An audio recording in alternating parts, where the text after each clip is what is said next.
Hello, good morning, welcome back. ನಾನು ಯಾಕೆ guide is very important ಅಂತ ಹೇಳಿದೆ ಅಂದರೆ, ಈ ಕಲ್ಲುಗಳ ನೋಡಿ ನಮ್ಗೆ ಏನಾದ್ರು ಅರ್ಥ ಆಗುತ್ತಾ ಇಲ್ಲ, ಅದೇ ಅವ್ರು ಎಕ್ಸ್ಪ್ಲೈನ್ ಮಾಡಿದ್ಮೇಲೆ ನೋಡಿದ್ರೆ ಎಸ್ ಅಲ್ಲೊಂದು ಪಿಕ್ಚರ್ ಇದೆ ಅನ್ನೋ ಫೀಲ್ ಬರುತ್ತೆ. ನಿಮಗೂ ಹಾಗೆ ಅನಿಸಿದ್ರೆ ಪ್ಲೀಸ್ ಕಮೆಂಟ್ ಮಾಡಿ. ಇತಿ ಎಂದರೆ ಹೀಗೆ, ಆಸ್ ಎಂದರೆ ನಡೆಯುತಿ ಎಂದರ್ಥ. ಇತಿಹಾಸ ಎಂದರೆ ಮಾನವನ ಆಗು ಮತ್ತು ಹೋಗುಗಳ ಘಟನೆಗಳ ದಾಖಲೆಯೇ ಇತಿಹಾಸ.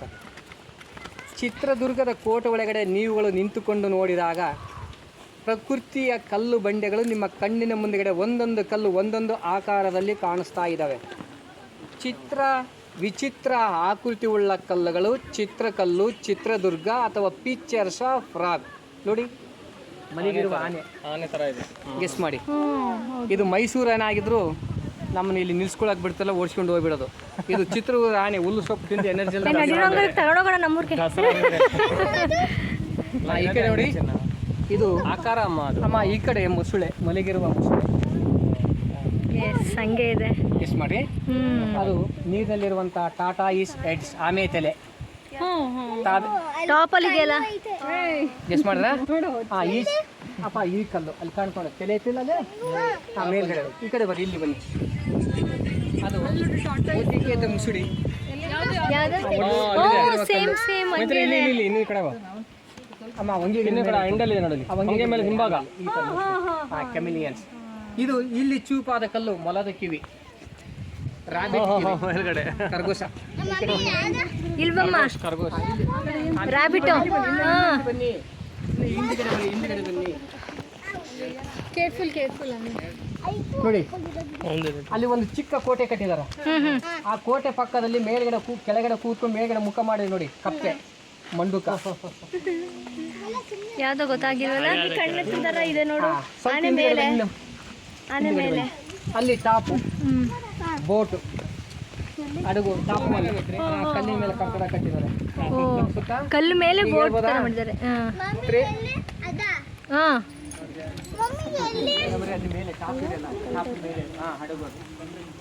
ಕೇಳಿಸ್ಕೊಳ್ಳಿ.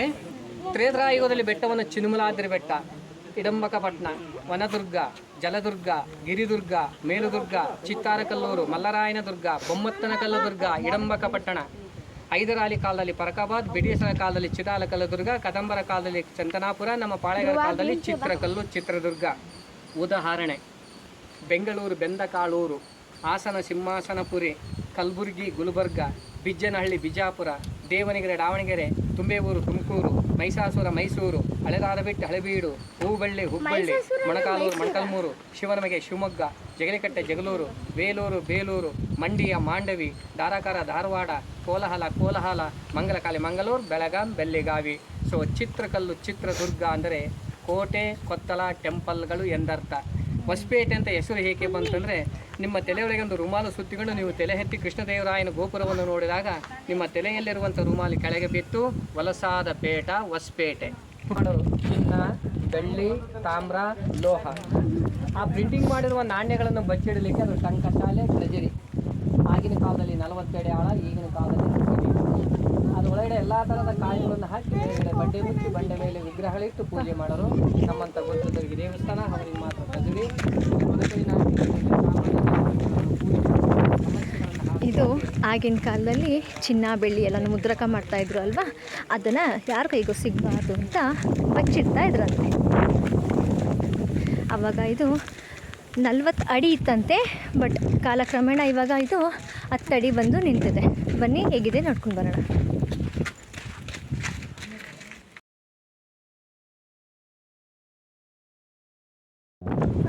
ಅದು ಬೆಂಡ ಆಗಿಲ್ವಾ? ಈ ಮಧ್ಯದಲ್ಲಿ ಚೂಪಾದ ಕಲ್ಲು ಖಡ್ಗಂಬುರ, ಕೋರೆ ಹಲ್ಲು. ಏನು ಕೋರೆ ಹಲ್ಲು? ಖಡ್ಗಂಬುರ್ಗ, ಒಂದು ಕಲ್ಲು ಬೀಳುವ ಪಕ್ಕದಲ್ಲಿ ಕಲ್ಲು ಬೀಳುವಂತ ಸ್ಥಿತಿ ಇದೆ ನೋಡಿ. ಅದರ ಹಿಂದ್ಗಡೆ ಉದ್ದಿನ 2 ಕಲ್ಲು ಒಡೆದೋಗಿದೆ ನೋಡಿ. ಮಾಡಿ ಪಾದ ಕಣ್ಣಂಗೆ ಕಾಣ್ತಾವೆ. ಕೆಳಗಡೆ ಮುಗಿದ ಚಿಕ್ಕ ಕಲ್ಲುಗಳು ಬೆಳೆಗಳ ಆಕಾರದಲ್ಲಿದೆ. ಇದನ್ನ ಪಿಕ್ಚರ್ಸ್ ಆಫ್ ರಾಕ್, ಚಿತ್ರಕಲ್ಲು, ಚಿತ್ರದುರ್ಗ. ಈ ಕಲ್ಲುಗಳೆಲ್ಲ ಹೇಗೆ ಆಗಿದೆ ಅಂದರೆ, 2700 ದಶಲಕ್ಷಗಳ ಹಿಂಭಾಗದಲ್ಲಿ ಜ್ವಾಲಾಮುಖಿಗಳು, ಅಗ್ನಿಶಿಲೆಗಳು, ವಾಲ್ಕನಿಕ್ ಕಲ್ಲುಗಳಾಗಿವೆ. ಆ ಕಲ್ಲಿನ ಮೇಲ್ಪದು ಇಯರ್ ಬೈ ಇಯರ್. ಕೋಟೆ ಅಂದರೆ ಫಸ್ಟ್ ಏನು ನೆನಪಾಗುತ್ತೆ ಹೇಳಿ?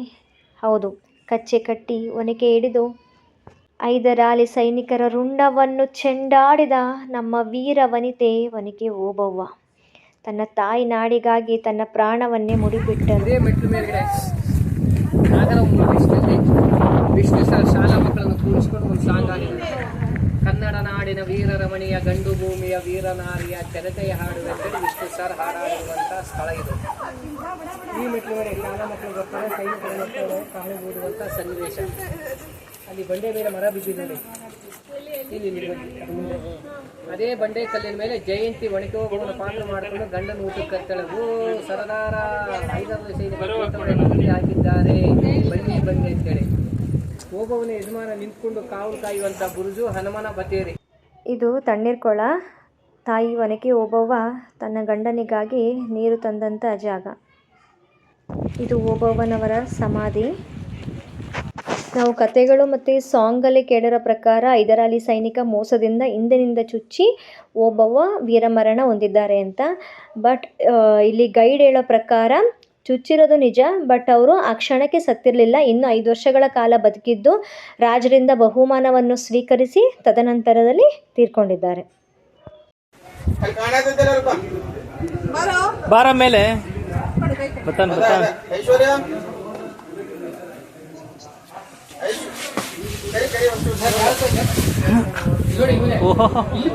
ಬಾ ಆಯ್ತು ಬನ್ನಿ ಈಗ. ಸರಿ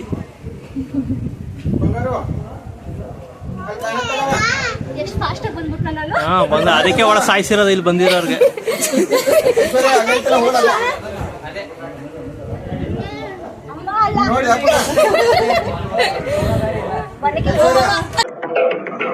ಹೈದರಾಲಿಯ ಸೈನ್ಯ ನಮ್ಮ ಕೋಟೆಯನ್ನು ಮುತ್ತಿದೆ, ಹೋಗಿ ರಣಗಾಳಿಯನ್ನು ಊದಿ.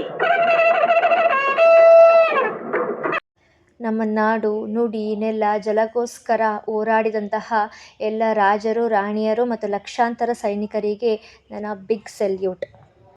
ಸೊ ಫೈನಲಿ ಇದಿಷ್ಟು ನನ್ನಲ್ಲಿ ನೋಡಿ ತಿಳ್ಕೊಂಡಂಥ ವಿಚಾರಗಳ ನಿಮ್ಮ ಜೊತೆ ಶೇರ್ ಮಾಡ್ಕೊಂಡಿದ್ದೀನಿ. ಈ ವಿಡಿಯೋಸ್ಗಳು ನಿಮಗೆ ಇಷ್ಟ ಆಗಿದ್ರೆ ಪ್ಲೀಸ್ ಲೈಕ್ ಮಾಡಿ.